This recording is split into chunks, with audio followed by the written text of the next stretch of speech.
পরিবর্তন।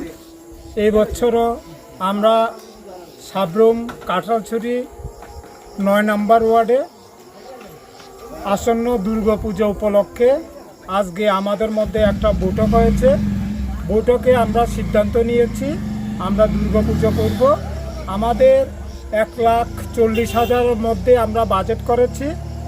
আমাদের এই ছোট গ্রামে লোকসংখ্যা কম, সেজন্য আমাদের এখানে বাজেটও কম এবং আমাদের এখানে যদি পূজা না করি তাহলে আমাদের এখানে যে ছোট ছোট বাচ্চারা আছে তারাও আনন্দ উপভোগ করতে পারে না। এটা আজ থেকে অনেক বছর আগে থেকে পূজাটা হয়, সে ধারাবাহিকতা আমরা বজায় রেখেছি।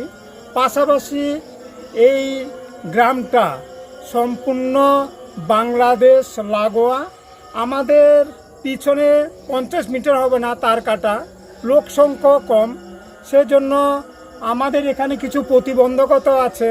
রাত্রে ধরুন 10টার পরে এখানে বিএসএফের বিধিনিষেধ আছে, সেজন্য এখানে লোক সংখ্যা সেই রকমভাবে লোকও আসে না বা 10টার পরে এখানে কোনো রকম কার্যক্রম চলে না।